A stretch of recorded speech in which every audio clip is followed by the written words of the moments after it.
Hi, welcome to Intermediate Online Classes. Subject Inter First Year Botany. This is Dr. M. Channakeshwarlu, JL Botany, APR Junior College, Gyarampalli, Chittoor District. Today, I can discuss about second chapter, Biological Classification.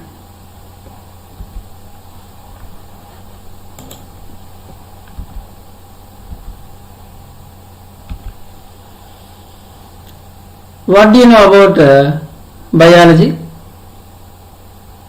Anybody? Give the definition. So biology is the study of living organisms. So bios means life, logos means to study. So study of living organisms is called as biology.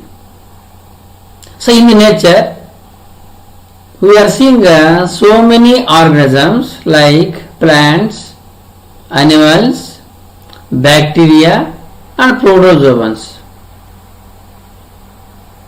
So most of the plants and animals are visible, but bacteria and protozoans can be seen with the help of microscope. Hence they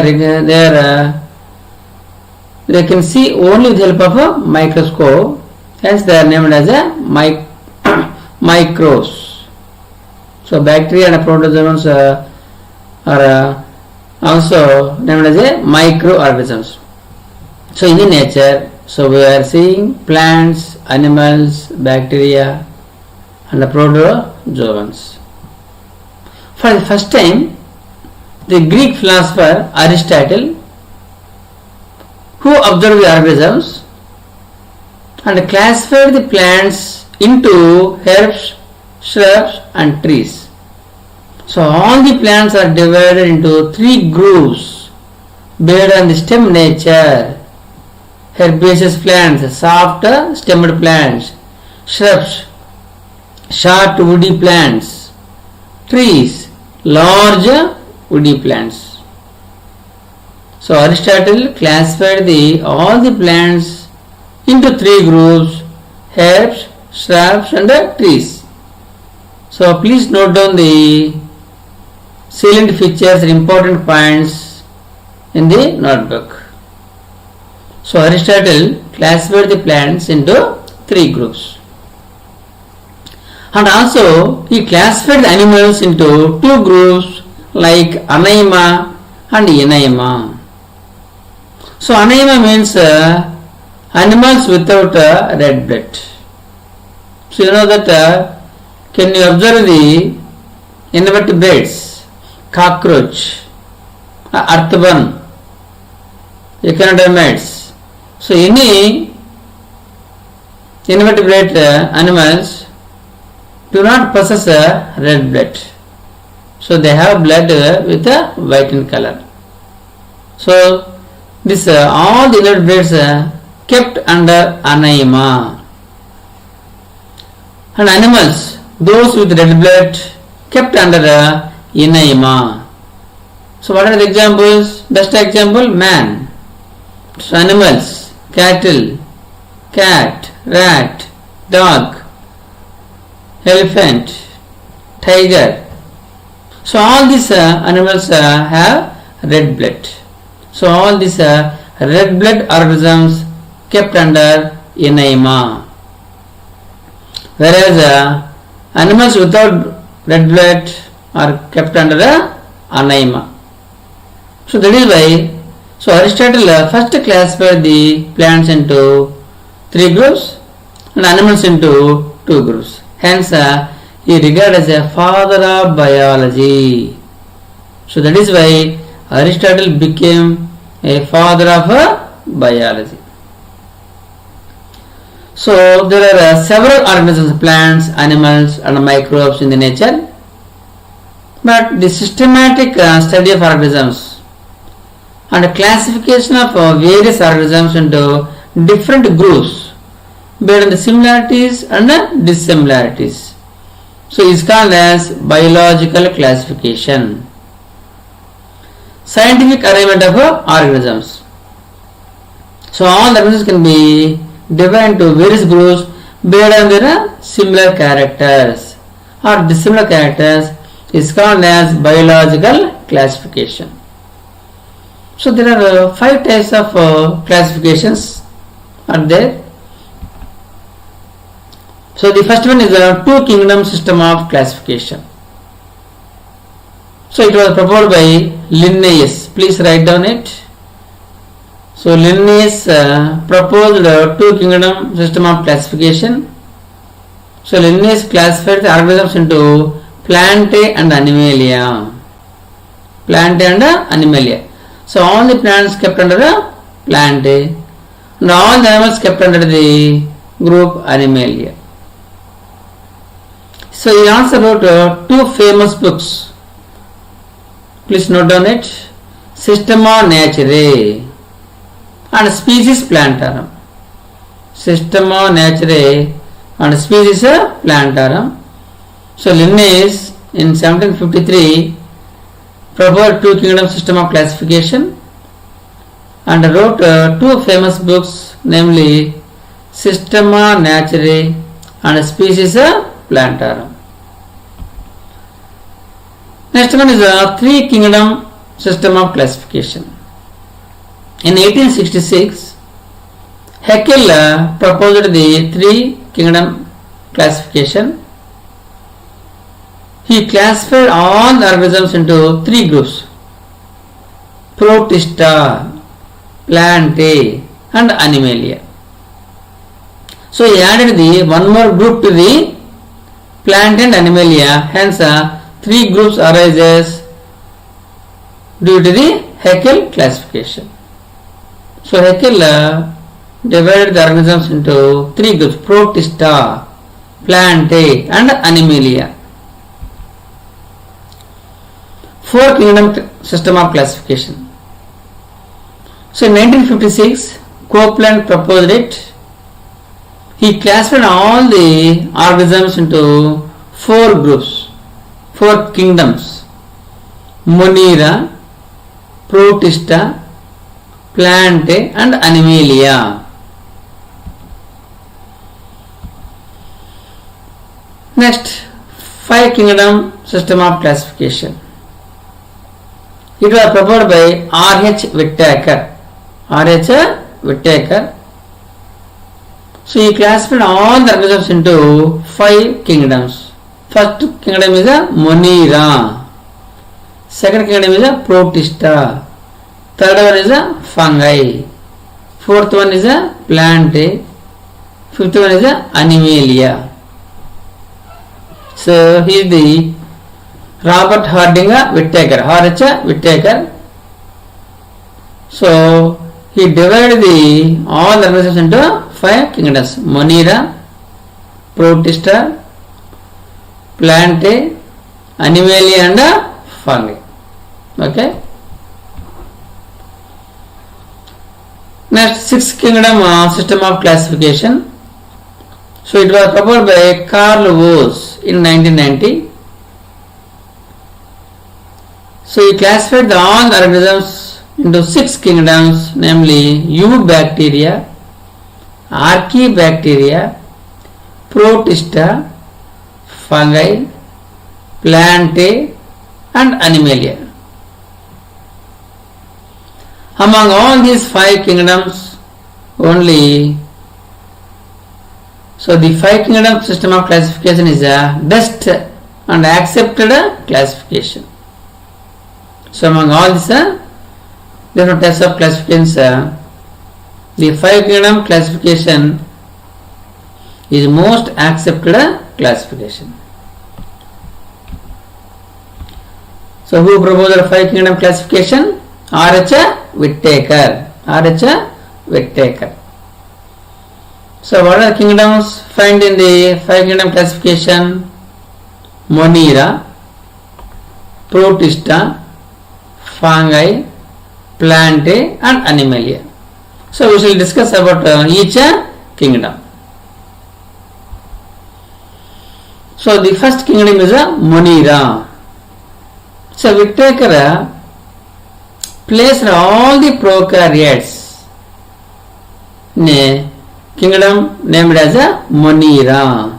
So all prokaryotes present in the Monera, and he classified the all prokaryotes. What is meant by prokaryotes? The organisms without a true nucleus or distinct nucleus. So generally in a plant cell and animal cell, we are seeing that the chromosomes or chromatin material is enveloped by a distinct membrane. Hence the nuclear material appears as a spherical or globular in the cell. But in bacteria, we cannot see such type of nucleus. So the chromosome is diffused in the cytoplasm of the cell. Hence, such cells without a nuclear membrane are called as prokaryotic organisms. Are you clear? So all prokaryotic organisms divide into archaebacteria, eubacteria, mycoplasmas, actinomycetes and cyanobacteria. So archaebacteria is the bacteria which can grow in extreme habitats. So it is the most primitive bacteria and lack of mucopeptides.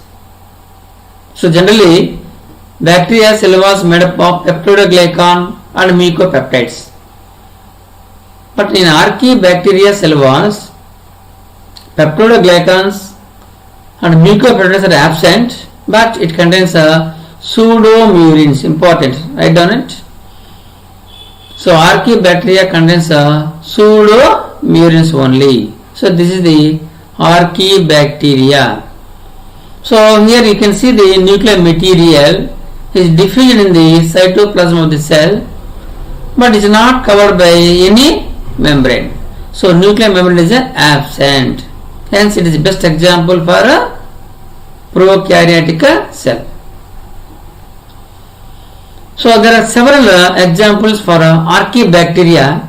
So methanogens, halophiles and thermoacidophiles. So methane gas producing bacteria, methanogens. So some archaebacteria grows in saline habitats, salt water, called as halophiles. Some are growing in high temperature and high acidic soils. They are called as thermoacidophiles. So the main important point of archaebacteria are the prokaryotes, which do not possess peptidoglycan and mucopeptides, but they contain pseudomurines in their cell wall. Okay. Next, eubacteria. So bacteria are most abundant in nature. So they can multiply with the help of binary fission. So one cell becomes two cells with the cell division, called as a binary fission. So Leeuwenhoek. So Anthony von Leeuwenhoek called the bacteria as animalcules at the first time. So he observed so many living creatures from his gum scrapings under the microscope.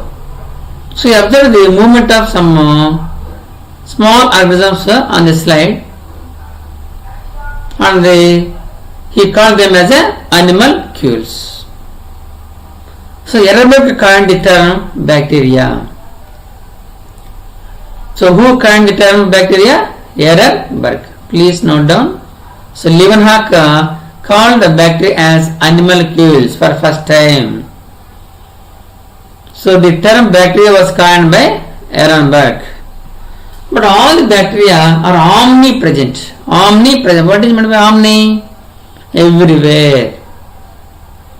So bacteria found and grow in soil, air, water, oceans,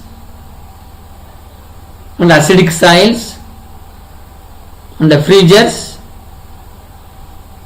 and surface of the plants and animal body, and they are growing inside the animals also. Hence their bacteria are omnipresent because they are found everywhere. So rhizome is present in root nodules of legumes. You see the root system of leguminaceae or fabaceae plants. So leguminaceae plants has taproot system, main taproot and lateral roots. So on the surface of root system, so you can find the globular nodule structures. These are called the root nodules. So inside the root nodules, rhizobium is present. It leads a symbiotic life. So rhizobium supplies nitrogen in the form of nitrates to the root system. So the roots gives shelter to the rhizobium. Hence, so rhizobium and legume roots leads the symbiotic life. Based on the shape, bacteria are of four types: cocci, bacilli, spirilla, and vibrios. So cocci bacteria are the bacteria which are spherical or globular in shape.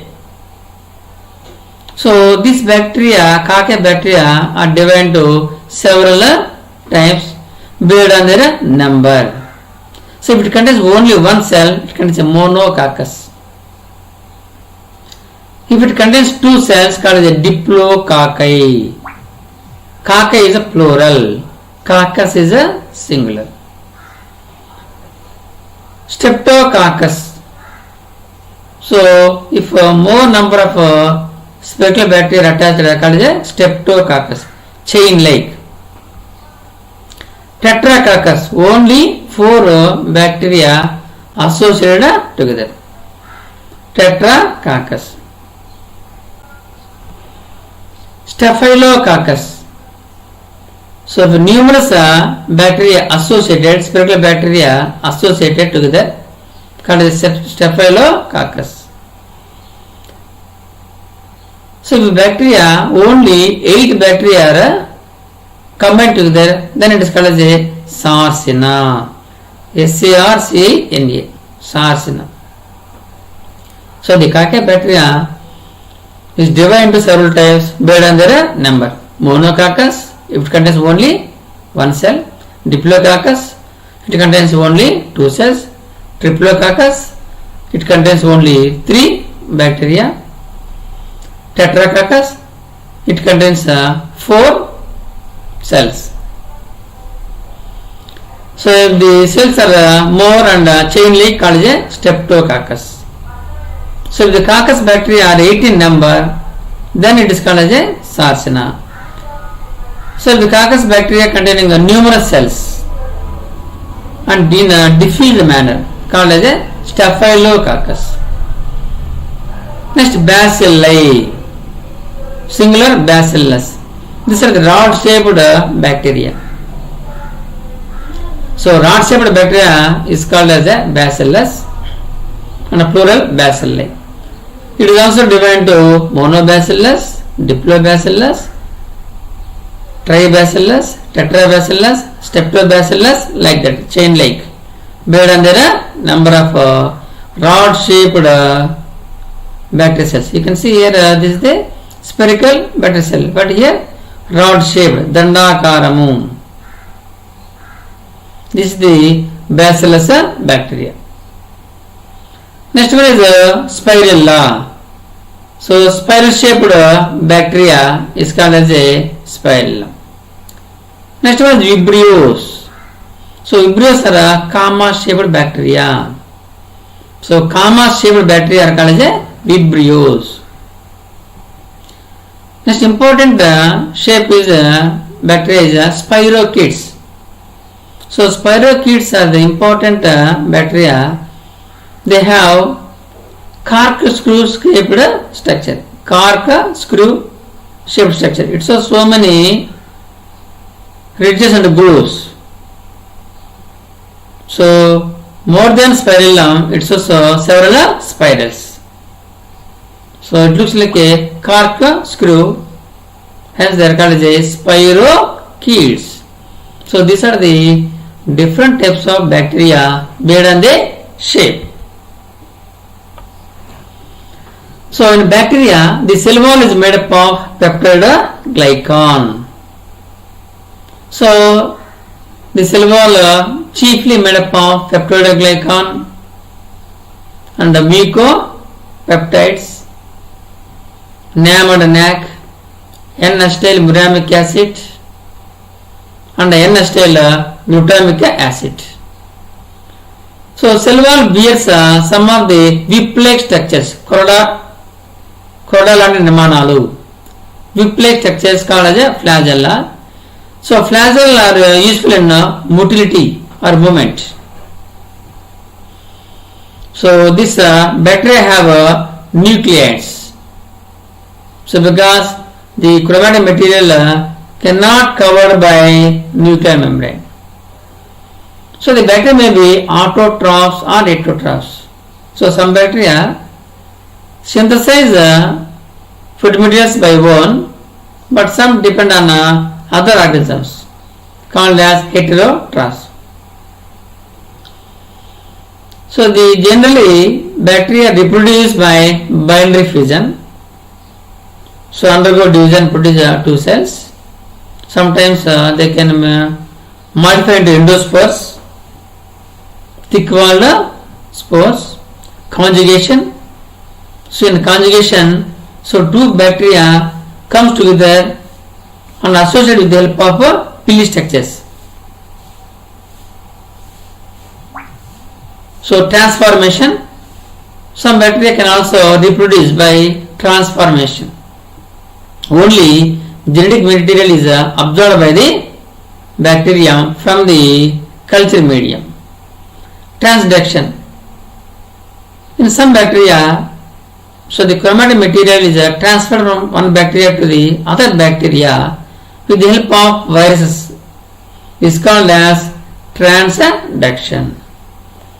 But there is no sexual gametic union. So sexual reproduction is true sexual reproduction is absent in a bacteria, but the essence of transfer of genetic material takes place between a bacteria. So this is the bacteria, true bacteria. Example, E. coli, Escherichia coli. So it is a colon bacterium. So it is present in the human intestine. So you see here flagella-like structure, choroida, what is nemanalu. So these structures are called as a flagella. With the help of the flagella, they can show movement from one place to the other place. So they have minute structures called as a pili. So this is the DNA or a chromatic material of a bacteria. Okay. So this E. coli present in the human intestine, so it is very useful for the movement of food materials in the intestine. So if you take high acidic foods, so automatically the bacteria kills. So due to that, when bacteria kills, so the gas trouble generally comes to the organisms. So that is why, so by if you take any other unwanted materials rich in sour, so automatically it leads to the gas trouble. Next one is mycoplasmas. So mycoplasmas are the small negative bacteria. They are called as gram negative bacteria without cell wall, and they are also called as mycoplasmas or PPLOs. So PPLO means pleuropneumonia-like organisms. Write down it. Expansion of PPLO, pleuropneumonia-like organisms. So what are mycoplasmas? These are smallest gram-negative bacteria. Gram-negative bacteria without cell wall. So here you can see the image of mycoplasma. So the mycoplasma is covered by only lipoproteinaceous membrane only, lipids and proteins, but there is no cell wall. Hence this mycoplasmas do not contain a cell wall. It is covered by only plasma membrane containing lipids and proteins. So inside the membrane, so it contains soluble proteins, soluble RNA and ribosomes, and a single circular DNA is present in the mycoplasmas. So these mycoplasmas are the gram-negative bacteria without a cell wall. Are you clear? Okay. Actinomycetes. Actinomycetes. So what do you mean by mycetes? Mycetes means a fungal mycelium. Fungal mycelium which contains several hypha. So actinomycetes can be defined as branched filamentous bacteria. They are closely resembling with the fungal mycelium. See here. So this is the mycelium-like structures, but these are bacteria.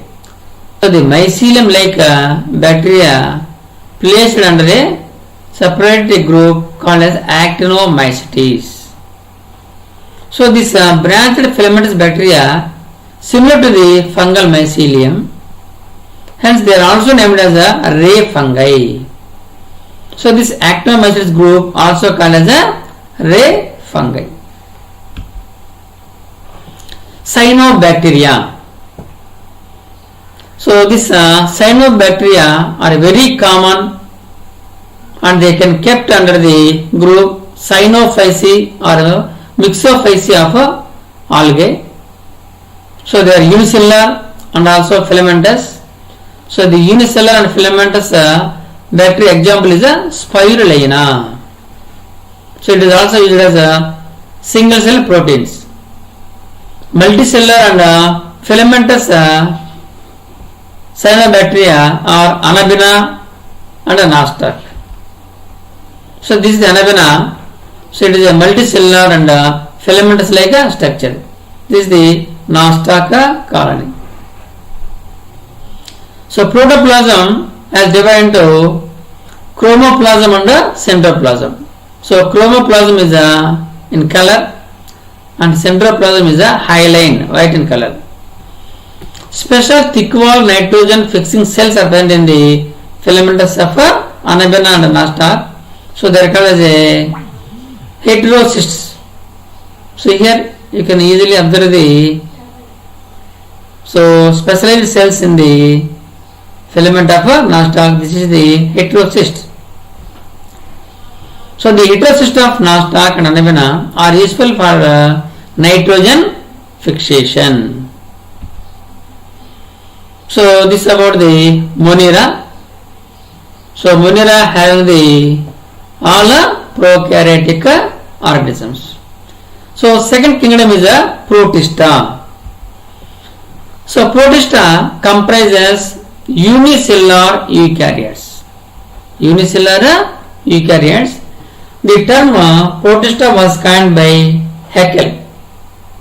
Haeckel. So who coined the term Protista? Haeckel.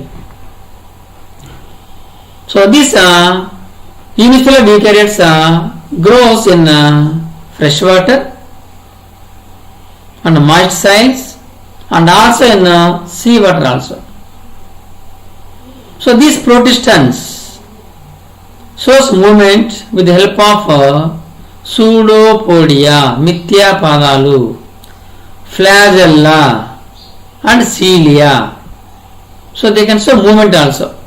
All protestant shows movement with the help of motile structures named as cilia, flagella and pseudopodia.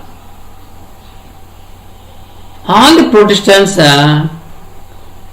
divide into 5 types, namely chrysophytes, dinoflagellates, euglenoids, slimodes and protozoans. Shall we discuss about each one by one? So how many types of protistants are there? 5 types. What are they? Chrysophytes, dinoflagellates, euglenoids, slimodes and protozoans. So chrysophytes belongs to the Basilorophyceae of algae. In algae, several classes are there: Myxophyceae, Chlorophyceae, Basilorophyceae, Phaeophyceae and Rhodophyceae. But all chrysophytes come under the Basilorophyceae of algae. So generally these chrysophytes composed of diatoms and desmids. So these are the diatoms. So diatoms and desmids are kept under family Basilorophyceae. So the body of diatoms is called as a frusciles, or the body of the chrysophytes is called as a fruscule, and has two valve structures called as epitheca and hypotheca. See here, so this is the body of the diatom called as a fruscule completely. So this is the one valve or one shelf like, and this is the other shelf like. So these two are closed also, hence they fit together like a soap boxes, soap shelves. Hence so the body is called as a fruscule. So the upper one is called as a epitheca and lower one is called as a hypotheca. They fit together like a soap box. So the cell walls are made up of silica and it is not destructible, hence it do not decay. So the cell walls of chrysophytes made up of silica, so they can leave the silica deposits in their habitats. So wherever they live in seawater, so they can leave the silica deposits in their habitat is called as diatomaceous earth. Diatomaceous earth or kieselguhr. It is very important. So diatoms or chrysophytes leave their cell wall materials like silica in a large quantity in their habitats. So such deposits is called as a diatomaceous earth or kieselguhr. Kieselguhr. So this diatomaceous earth or kieselguhr is used for filtration of oils and fruit juices. So the juices can be filtered with the help of the mesh-like material is called as a kieselguhr or diatomaceous earth, which was produced from the chrysophytes. Okay. So chrysophytes mainly diatoms divide into two groups, centrales and pennales. So diatoms with radial symmetry call them as a centrales.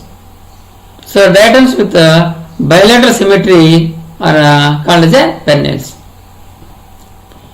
So diatoms are centrales and pennales. So those with radial symmetry are called them as a centrales, and those with bilateral symmetry are called as a pennales. So these chrysophytes also have a special spores during their reproduction. They produce special spores called as oxospores. So example of chrysophytes are Navicula and Cimbella. So these are the diatoms, Navicula and Cimbella. So leave their silver deposits in their habitats in the form of diatomaceous earth or kieselguhr. It is very very important for 2 marks question also. So second one is dinoflagellates. So these are the protistans. They are preferred to grow in sea water. So they are mostly marine and photosynthetic. They can prepare their own food materials. So they belong to Pyrophyta. They belong to Pyrophyta. Mostly all the dinoflagellates possess 2 flagella. So generally the 2 flagella, one is a longitudinal position and other one is a transverse position. So these 2 flagella helps the movement or cyclic movement of them in the sea water. Hence they show the spinning movements, spin, very fast movement. So all the dinoflagellates show spinning movements in the sea water. Hence all dinoflagellates call them as whirling whips. Please note down it. Dinoflagellates are also known as whirling whips. So in dinoflagellates, the chromatin material do not have histones.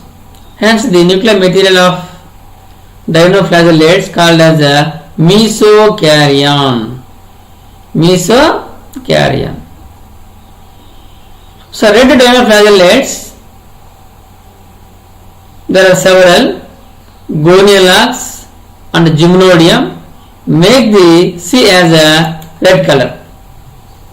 So see here, so Goniolax. So this Goniolax and Gymnodium makes the Mediterranean Sea as a red. So generally the red tides of Mediterranean Sea is due to the growth of Goniolax and Gymnodium. So the surface of the Mediterranean Sea is appears as red due to the presence of red dinoflagellates. So it gives color, red color to the ocean. Hence this are called as red dinoflagellates. So they gives red color to the Mediterranean Sea. So Goniolax and Gymnodium are the best examples of red dinoflagellates. So they produce toxins. Hence the toxins may also kill the fishes growing in the sea. So marine dinoflagellates like some of Nactiluca shows bioluminescence. So what is meant by bioluminescence? So emission of light by living organisms is called as a bioluminescence. Can you give one example for a bioluminescence? So okay, firefly. So during night we can observe the emission of light by some insects called as a fireflies. So it is the best example for bioluminescence. So they can release the light by the oxidation of luciferin substance, protein molecule. So during night the luciferin protein is oxidized, hence the firefly releases light energy. So like that. So in oceans or seawater also some of the dinoflagellates are growing. Example, noctiluca. These are the several noctiluca. So all the noctiluca emits light, hence the sea water also appears as a bright in color. So the noctiluca emits a light. So the marine dinoflagellates like noctiluca shows bioluminescence. So which dinoflagellate gives red color to the Mediterranean Sea gonialax? So which dinoflagellate produces light in the oceans? Example is a noctiluca.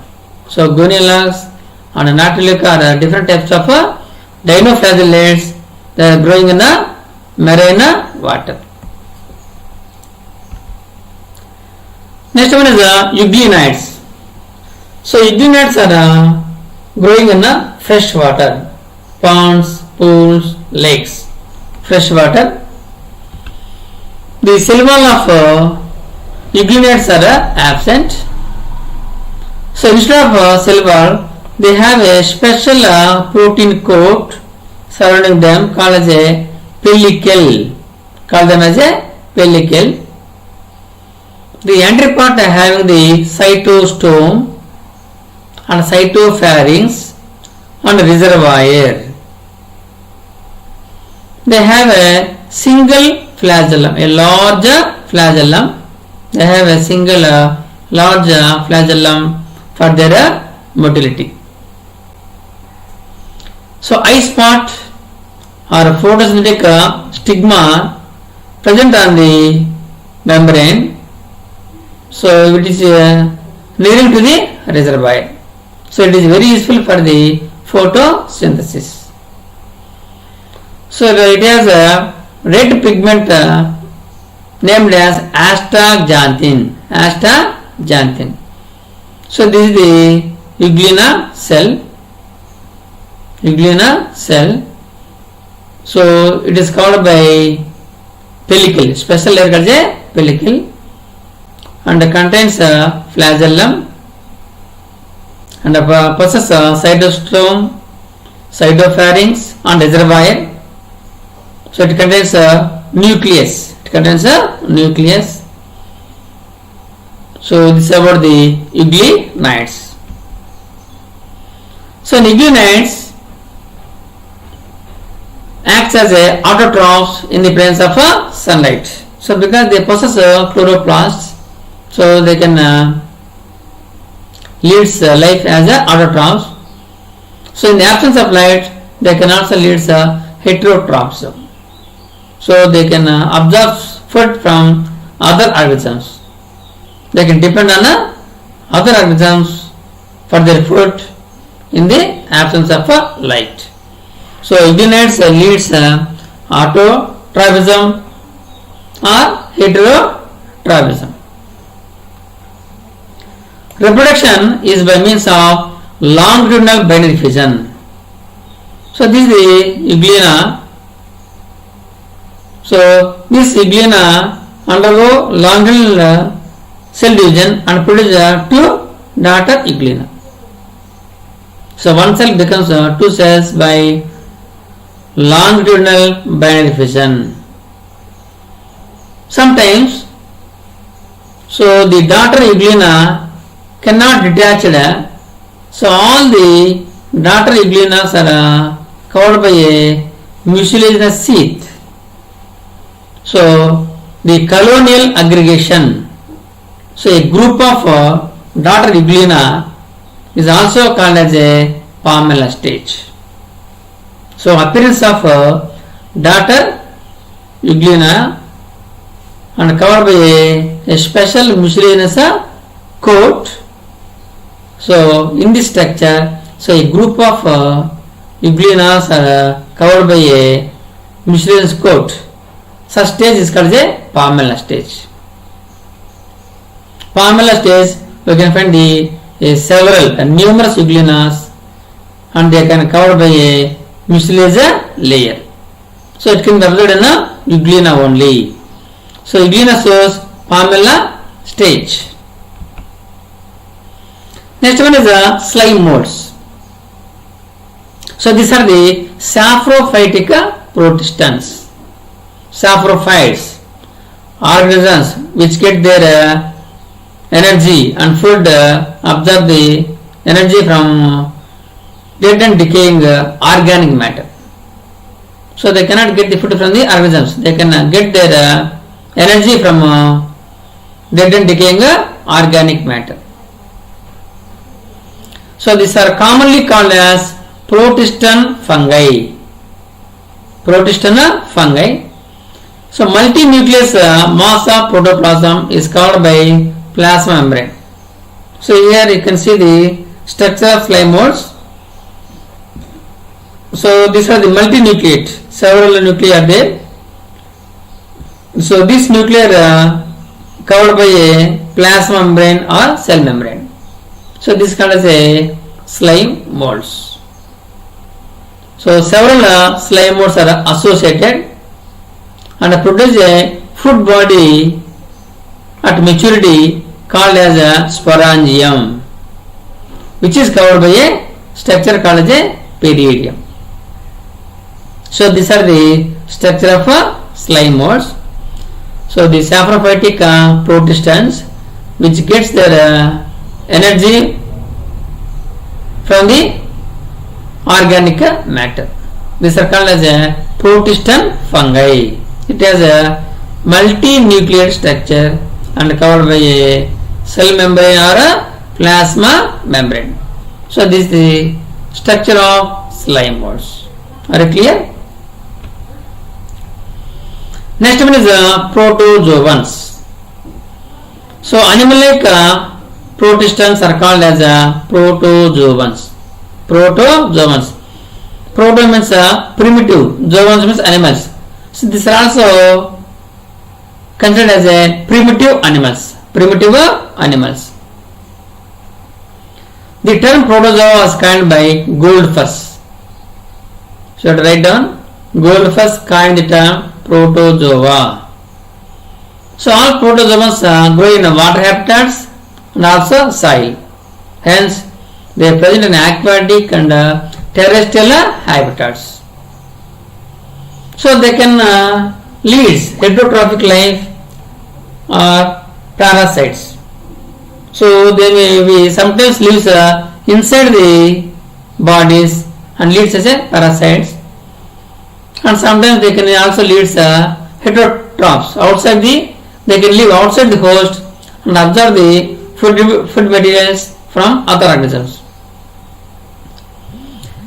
All protozoans do not possess a cell wall, hence cell wall is absent. There are 4 types of protozoans. So mainly amoeboid protozoans. So you are familiar with amoeba in lower classes. This is the structure of amoeba. So amoeba has several foods. So they are called as a false foods. So they are named as a pseudopodia. Pseudopodia. So the amoeba cell is covered by plasma membrane. So it shows foot-like structures called as a pseudopodia. So with the help of whenever it wants to show movement, it produces a pseudopodia. Otherwise, so the pseudopodia will not appear on the surface. Hence it is called as a Proteus animalcule. So amoeba is also named as a Proteus animalcule. So amoeba, entamoeba are examples of amoeboid protozoans. Flagellated protozoans. So some protozoans possess flagella. So these all protozoans are unicellular. So some protozoans possess pseudopodia. They are kept under the amoeboid protozoans. Some protozoans having only single flagellum, a whip-like structure, called as a flagellated protozoans. Best example of flagellated protozoan is Trypanosoma gambiense. Trypanosoma gambiense. So the Trypanosoma gambiense causes sleeping sickness to the human beings. So Trypanosoma is the best example of flagellated protozoans. Next, ciliated protozoans. So some of the protozoans possess cilia. Some millions of minute movement structures or motor structures are present throughout the body. Paramecium and verticella. These are the best examples of ciliated protozoans. So best example is a paramecium. So it looks like a slipper. Hence it is called a slipper animalcule. Slipper animalcule. So due to the presence of cilia, this paramecium shows movement. Hence it is the best example of ciliated protozoans. Sporozoans. So some of the protozoans have spores during their reproduction. So at the time of maturity, so they can aggregate to form a spores and they can multiply. So these are called as a sporozoans. So protozoans are divided into different types. So amoeboid protozoans, flagellated protozoans, ciliated protozoans and sporozoans. So these are all protistans. So all unicellular eukaryotes kept under the protista kingdom. Any doubts regarding Monera and protistans? Okay. So in public point of view, you may get very important 2 marks questions and 4 marks questions in this chapter. So the 2 marks question is important, repeatedly asking questions for intermediate public examination is. So the first one, please write down the question. Who proposed 5 kingdom classification? How many kingdoms of this classification contain eukaryotic cells? Who proposed it? R.H. Whittaker proposed the 5 kingdom classification. Out of 5 kingdoms, the 4 kingdoms like protista, like fungi, plantae and animalia, so are having the eukaryotic cells. So Whittaker proposed 5 kingdoms, namely Monera, protista, fungi, plantae and animalia. So out of 5, so only protista, fungi, plantae and animalia so are the examples of eukaryotic cells. They have a true nucleus. Okay. So what do the terms algal bloom and retatites signify? What do you mean by algal bloom? So you know that the cyanobacteria, Anabenna, Nostoc, Oscillatoria. So all these blue-green algae. So because of the presence of a blue-green pigment, the cyanobacteria are also named as a blue-green algae. So this blue-green algae shows excessive growth in polluted water. In polluted water due to the presence of organic materials. Hence, they appears as a excessive growth, call them as algal blooms. So write the definition of algal bloom. The algae like cyanobacteria shows excessive growth in polluted water due to presence of organic nutrients. Is called as algal bloom. So now what is meant by retatites? So the Mediterranean Sea appears as red due to the rapid multiplication of red dinoflagellates. So I have already learned that. So the surface of Mediterranean Sea is appears as a red due to the excessive growth and multiplication of red dinoflagellates. Example, Gonialax and Gymnodium grows on the surface of the Mediterranean Sea and they multiply, produce some millions of Gonialax and Gymnodium, and they gives a red color to the sea.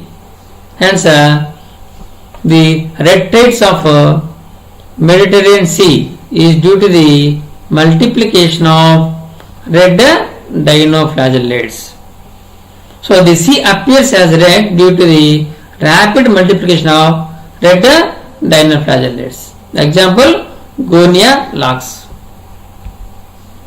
You can write the third question. What is the nature of the cell walls of diatoms? It is very important. So in diatoms, the cell walls are made up of silica and forms two overlapping cells called as epitheca and hypotheca. They fit together like a soap box. So diatoms have a left large amount of silica deposits in their habitats. It is named as Kieselguhr or diatomaceous earth.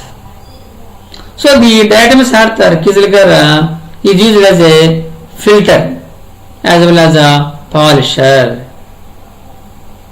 So out of these three questions you will be asked in a 2 marks question. At least one question will be asked from this chapter. So 4 marks question also in this chapter you will get one 2 marks question and one 4 marks question. So out of 4 marks questions there are only 3 important 4 marks questions are present in this chapter. First one, write down it. What are the characteristic features of euglenoids? Second one, give a brief account of dinoflagellates. Give the salient features of and importance of chrysophytes. So these euglenoids, dinoflagellates, chrysophytes are very important for 4 marks questions. So you have to learn at least 4 to 5 salient features of chrysophytes, dinoflagellates and euglenoids, and you can easily get 4 marks in the public exams. So if you follow the topics covered today class, you will get one 2 marks question and one 4 marks question. So you will get easily 6 marks. Any doubts? Students, any doubts? So if you have any doubts, please contact me by phone. My phone number is 8309 468 978. 8309 468 978. Thank you. All of you, thank you very much.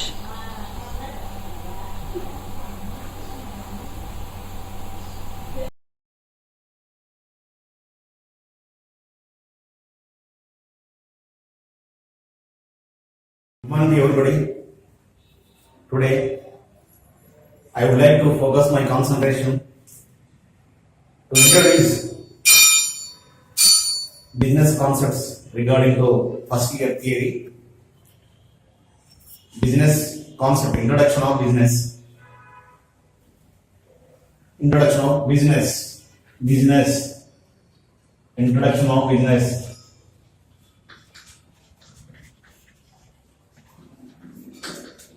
Introduction of business.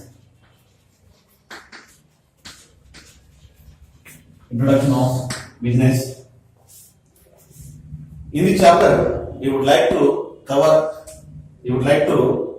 elaborate important areas. Number one, human activities. Human activities.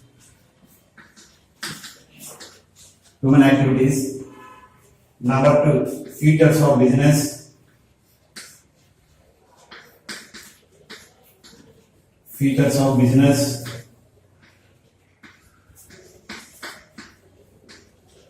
Features of business.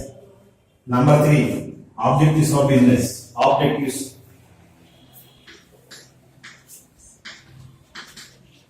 Objectives of business. Objectives of business.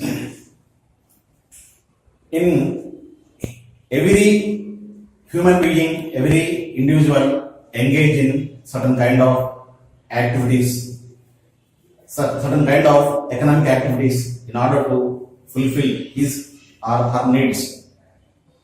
So, human activity may be classified as human activities may be classified as human activities,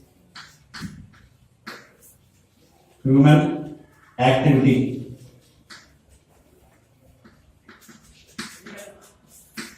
human activities, human activity. Every human being engaging certain kind of economic activities for their livelihood. For example, a worker engaging in factory for fulfillment of basic needs.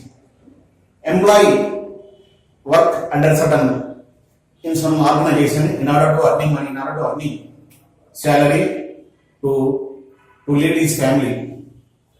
Some mechanics engaging their activities in order to earning money. So, economic activities may be classified as two types: economic activities, economic activities, economic activities, non-economic activities, non-economic activities.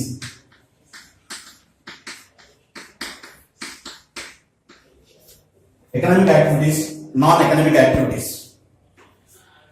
Economic activities means everybody, every human being, every individual engaging in certain kind of activities in order to making money, in order to earning money, in order to earn money, called as economic activities. ప్రతి మనిషి తన జీవనోపాధి కోసము ఏదైనా పని చేసినట్లయితే ఆ పని ధనార్జన కోసం ఉన్నట్లయితే దాన్ని మనం can treat as economic activities అంటాం. Economic activities. So in global, every human being engaged in certain kind of economic activities. For example, a teacher teaching in classroom for salary to fulfill his family requirements.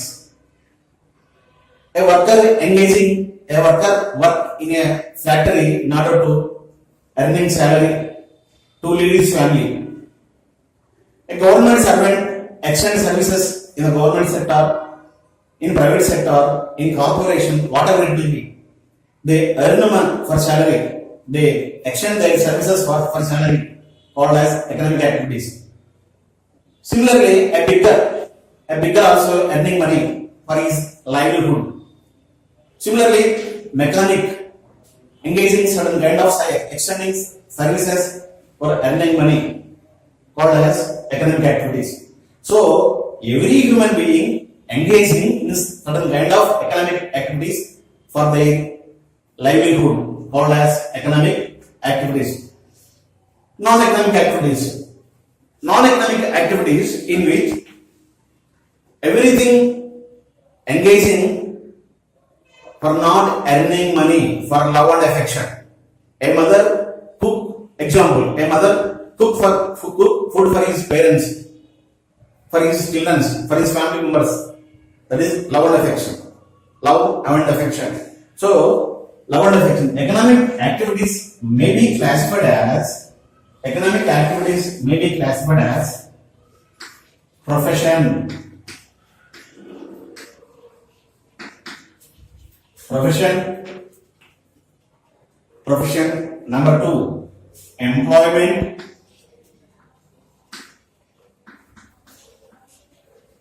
Employment. Number 3, business. Economic activities will be classified as profession, employment, business. Non-economic activities will be classified as love and service.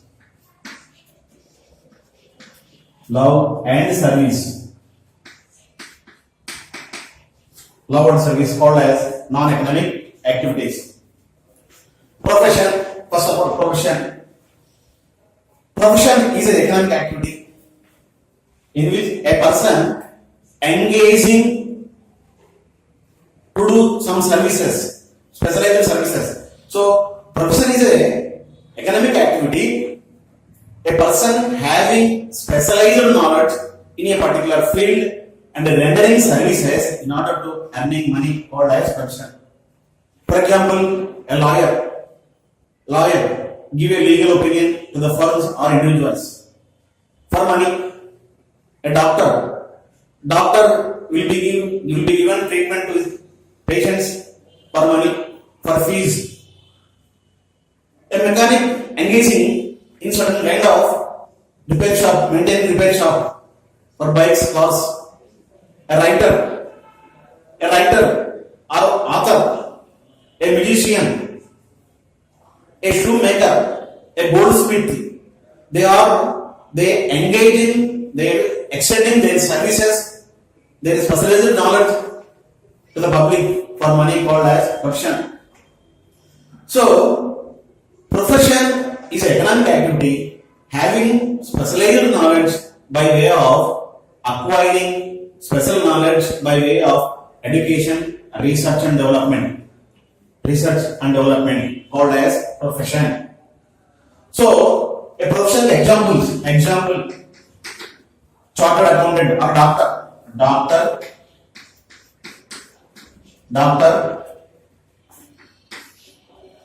chartered accountant, lawyer, chartered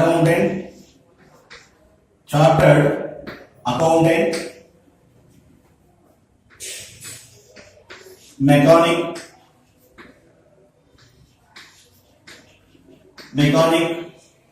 writer or author, next musician, musical directors.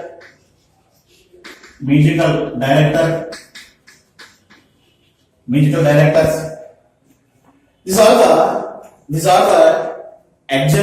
the examples for profession. Those people are engaging their activity, giving specialized knowledge, special opinion to the public called as profession. Doctor, lawyers, chartered accountants, mechanics, writers, musical directors. These are the examples of profession. Next, employment. Employment means it is economic activity engaging under contract service. Contract service.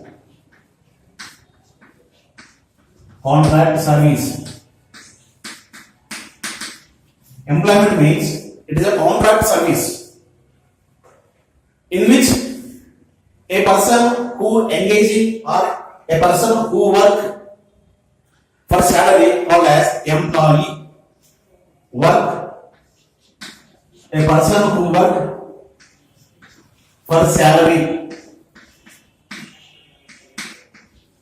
is called as employee.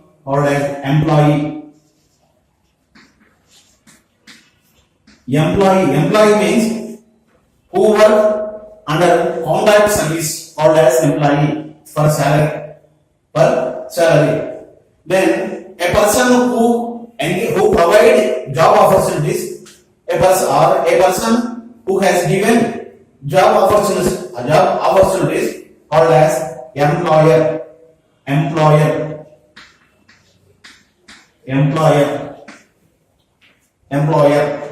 So employer provide employment opportunities to the public employee who work under contract services for salary called as employee. So employee engaging certain kind of services or external services for salary under certain rules and regulations. Under rules and regulations, employee fulfill his work according to decided goal. So the relationship between employee and employer is master and servant. Master and servant. Master and servant are superior and subordinate. Superior and subordinate. Subordinate. Superior and subordinate. The relationship between the employer and the employee is that of master and servant are superior and subordinate. So it implies in private sector master and servant. It implies in public sector superior and subordinates called as employment. Employment. Then business. You would like to pay more concentration on business. Business.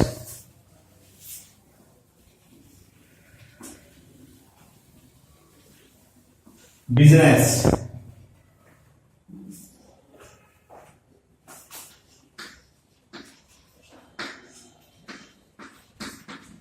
Business. Generally, business means a man who busy in certain kind of activities called as business. Business means bundles of transaction, number of inflows and outflows on regular basis.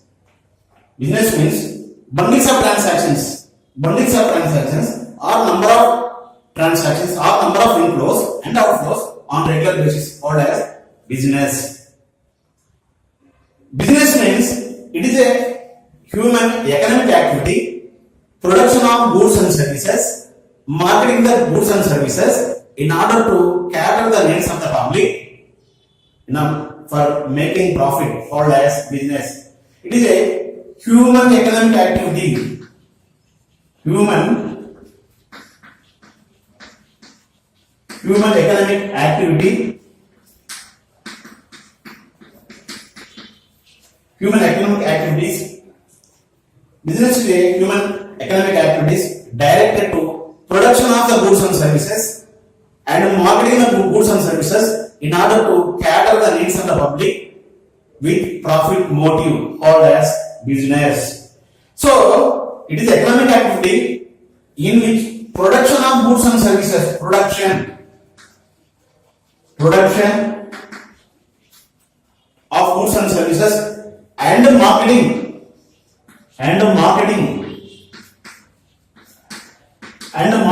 means exchange of goods, exchange of goods and services, in order to cater the needs of the public with profit motive. Ultimate objectives of business is making profit. Profit motive.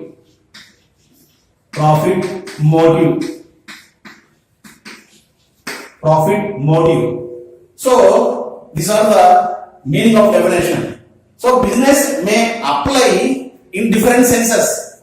Number one, in individual senses, in personal senses, business means it is an occupation. Business means it is a profession or occupation. Business means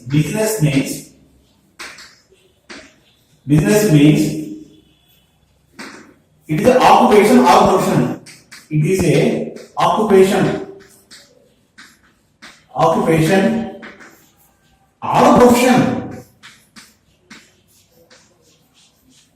It is occupation or profession. Business means in individual, it applies to individual, it applies to single person, it is occupation or profession. It implies to entity,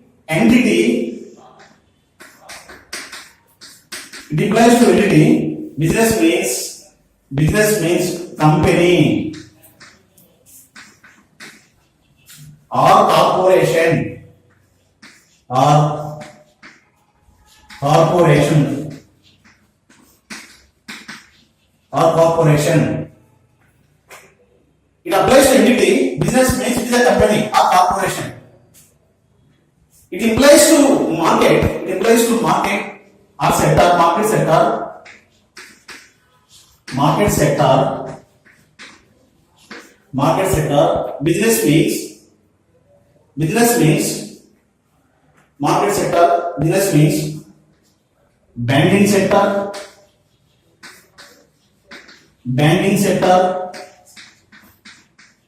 banking sector, transport sector, transport sector, public sector, private sector, agriculture sector. These are the examples of business. So business means individually. Business means it applies to individual. It is the occupation or profession. It applies to entity. It is a company or corporation. Example: RBI, RBI, RBI. Then it applies to market sector. Business means banking sector, transport sector, agriculture sector, service sector, etc., etc. So these are the definitions of business. So ultimate definition of business is, already I told earlier, business means it is a human economic activities directed towards production of goods and services, marketing the goods and services in order to cater the needs of the public with profit motive called as business. Profit motive called as business. Now I would like to focus my concentration on features of business. Features of business. Features of business. Features of business.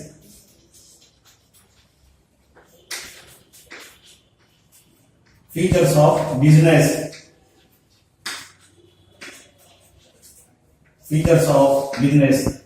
A business having the following features, possessing the following features. Number one, sale or exchange of goods and services. Goods and services.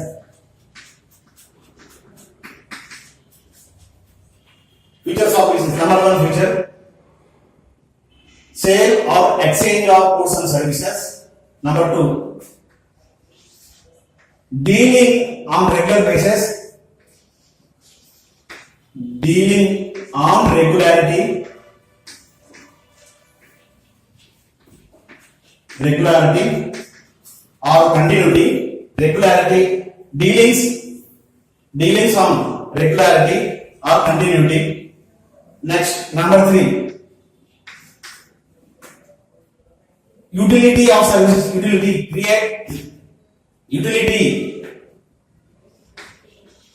creating utility. Create utility. Number four, profit motive. Profit motive. Number five, risk bearing. Risk bearing. Risk bearing. Number four, production of goods and services.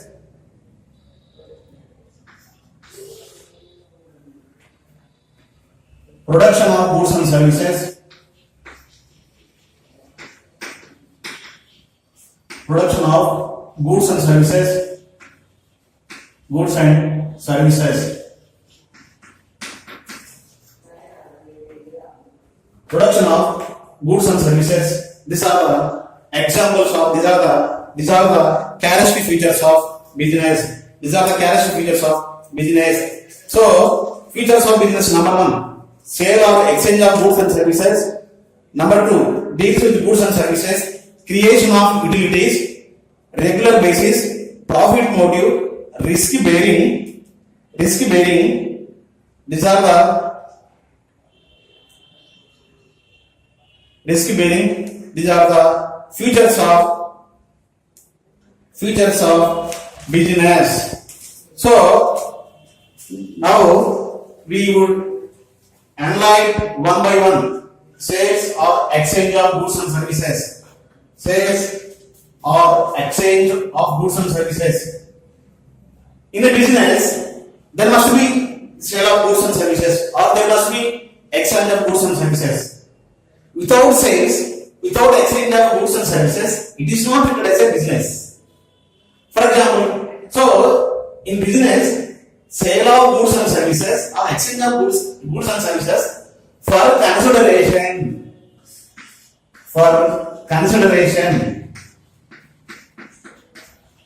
For consideration. Such consideration is making profit.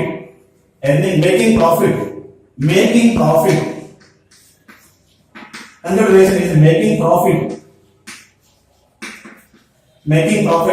by selling them more price than purchasing price. So in every business, sale of goods or exchange of goods and services must be. Without exchange of goods and services, it is not treated as a business. So exchange of goods and services for consideration called as making profit. So exchange of goods and services for price. It expresses in rupees price. So one of the important characteristics of business is sale or exchange of goods and services for consideration. Such consideration in the form of profit. Profit is selling price is more than purchasing price, called as profit. Then dealing on regularity. A business entity is always deals goods and services on regularity. Without regularity, it is not treated as a business unit. For example, a single isolated transaction cannot be treated as a business. So transaction must be recurring, transaction must be repeated, called as business. For example, you can assume a single man can sell his car for his or bike or car. That is not business. A person can sell or purchasing scooters and cars.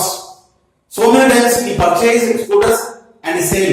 He purchases cars and sell for consideration, for money, for profit, called as business.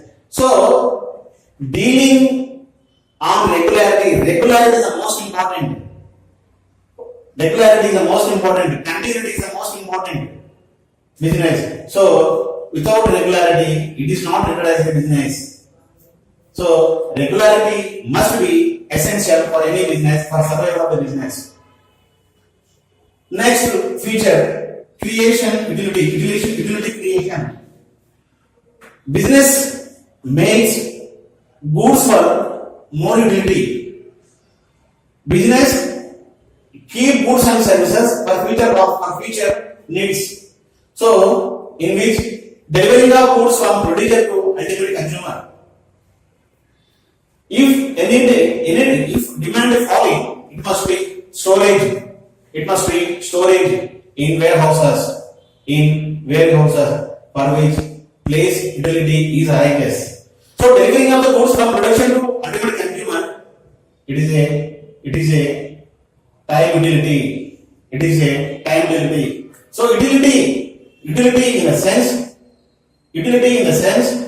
customer satisfaction when they needed customer satisfaction called as creative utilities.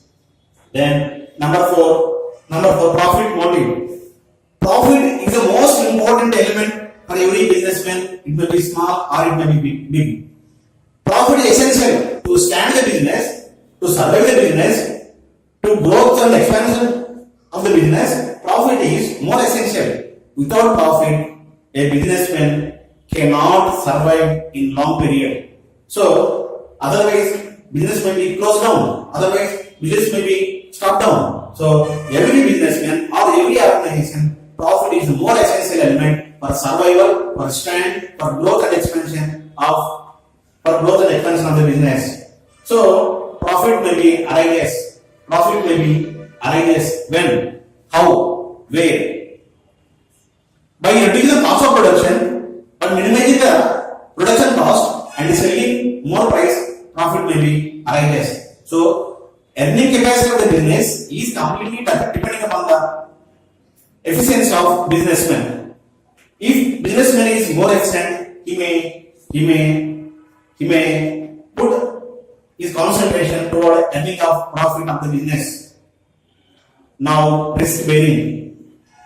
Risk is a reward for assuming risk. Risk is a risk.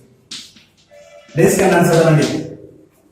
Risk bearing. Risk is a reward for assuming risk. Risk is a reward. Risk is a reward for assuming risk. For assuming risk. Risk is a reward for assuming risk. So risk is a reward for assuming risk. So risk may be diversified risk, it may be undiversified risk. So in risk, business risk means uncertainty in profit. This means uncertainty. Uncertainty in profit. Uncertainty in profit. So risk means, in other words, this means expected losses, probability in losses, probability of losses. Probability in losses, probability in losses, expected losses or uncertainty in profit called as risk. Risk may be diversified risk or undiversified risk or controllable risk, uncontrollable risk. Why? Because business functioning on uncertainty and risk and unexpected, unforecastable environment. Risk may be arises. So there are so many causes for risk.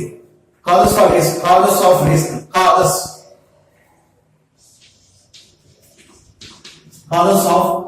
risk. There are so many causes for arising risk. It may be internal causes, it may be external causes. For example, physical forces like earthquakes, floods, fire actions. These are the examples of physical forces. Floods, these are the examples of physical forces. In that time, business may be generally incurring losses to the business. Sometimes risk may be or profit may be losses due to price fluctuations, due to strikes, due to lockouts, due to some other uncertainty conditions prevailing in the nation or state. So, at the time of risk, generally profit may be losses or profit in uncertainty in profit. So, efficient businessmen can forecast. Efficient businessmen can reducing risk by forecasting, correctly forecasting and insurance. Correctly forecasting and insurance. Correctly forecasting and insurance. So risk is uncertainty in profit or probability of losses, chances of losses. There are so many causes, physical forces and natural forces. So in physical forces, floods, earthquakes, heavy rains, fire action, these are the examples of risk. In these conditions, generally business may be incurring losses. These are the undiversified risk, uncontrollable risk. Controllable risk sometimes may be leads strikes, lockouts, price fluctuations, thefts. These are the controllable risks. Anyhow, risk may be reduced by business by correctly forecasting and insurance. Then production of goods and services. Goods and services. So every business is purchasing of goods or servicing of goods. Business means purchasing goods or production of goods. Production of goods. Purchasing or production of goods for sale. Purchasing of goods and services or production of goods and services for sale in order to making profit. In order to making profit. So, production of goods, it may be durable goods, or it may be invisible goods, or it may be intangible goods, etc. So, for example, consumable goods. Consumable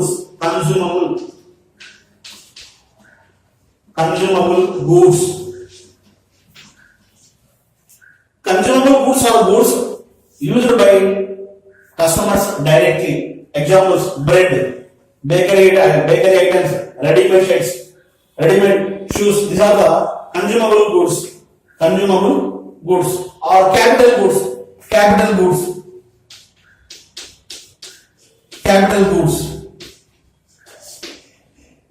goods are goods used for production purpose. For example, raw material,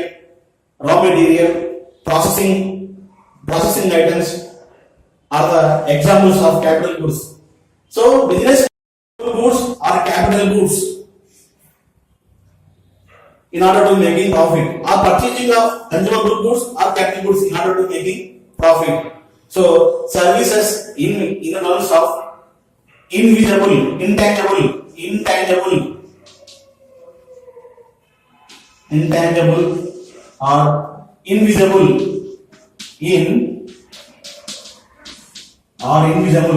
intangible or invisible. For example, transportation, insurance, warehouses, banking sector, banking services. These are the intangible and individual services. Intangible and individual services done by business. These are the character features of business. Once again, I would like to repeat: features of business: sale of or exchange of goods and services, dealing on regularity, creative utilities, profit motive, risk bearing, production of goods and services. These are the character features of business. Now I would like to focus my concentration on objectives of business. Objective of business. Objectives of business.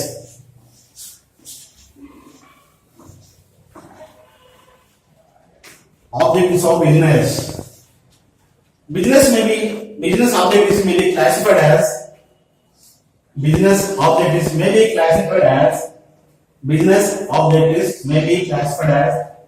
economic activities, economic objective.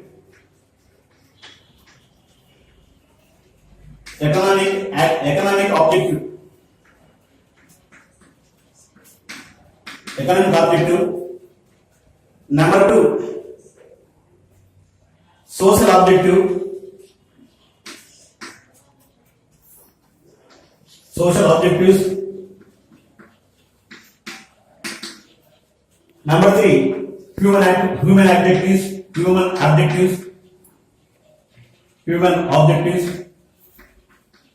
Number 4, national objectives.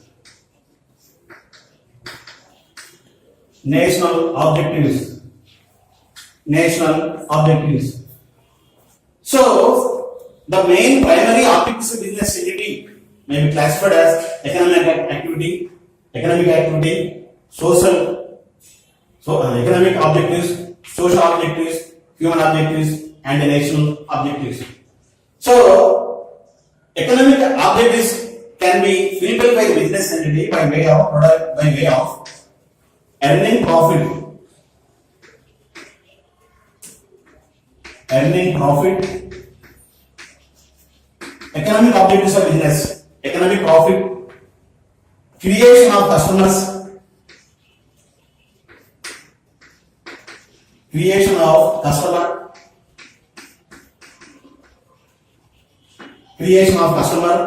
Number 3, innovation,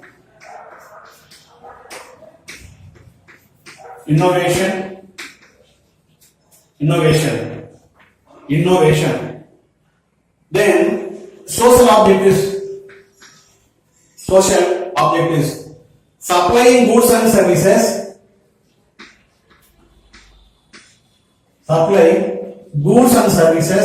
goods at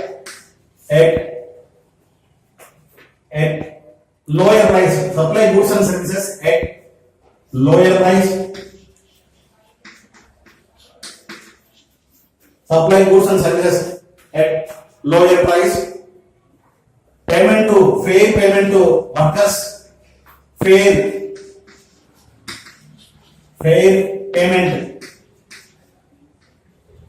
fair payment to workers, fair payment to workers, Number 3, payment of taxes,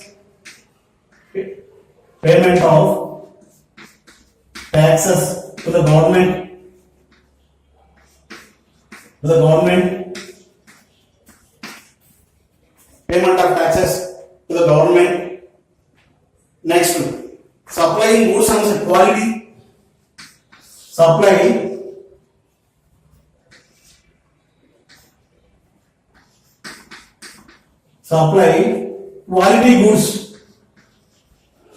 quality goods at fair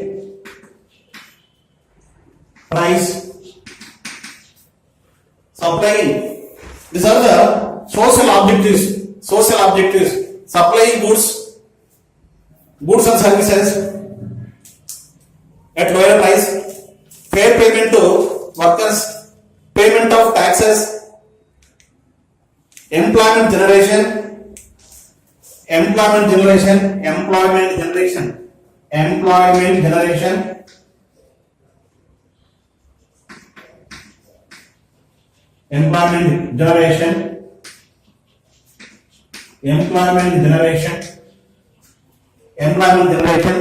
and social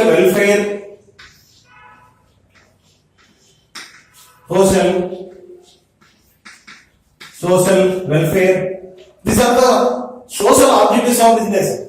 Business can fulfill social objectives by way of supplying goods and services at fair price or lower price or minimum price to the public. Next, fair payment of workers. Next, payment of government taxes, supplying quality of goods and services, employment generation, social welfare. These are the social objectives of business. Then national objectives. Number 1, utilization of national resources,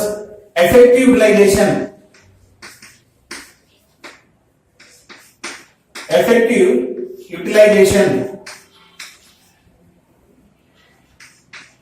utilization of national resources,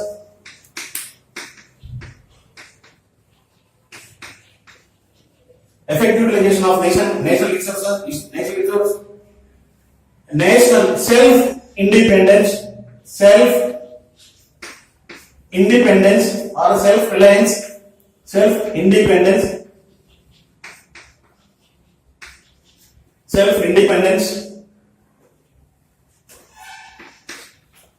Next, development of backward areas,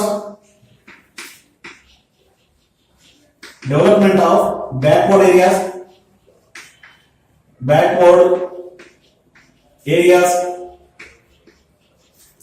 of backward areas, and the development of small scale industries, development of small scale industries. Small scale industries.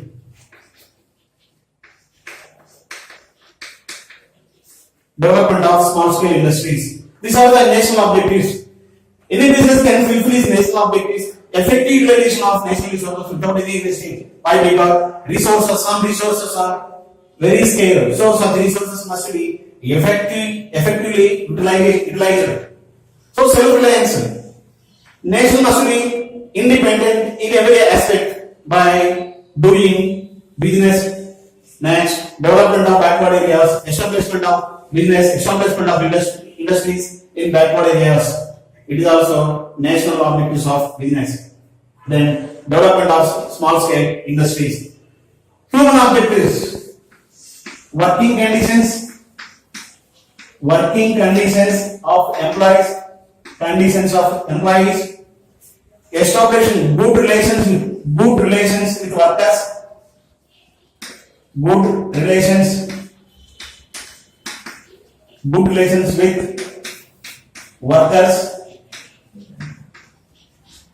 relations with workers. Next, participative management.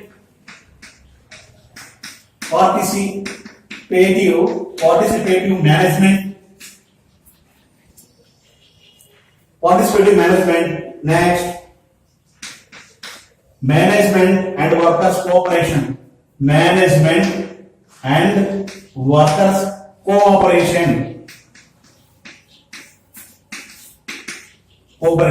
These are the human objectives of business. Start there.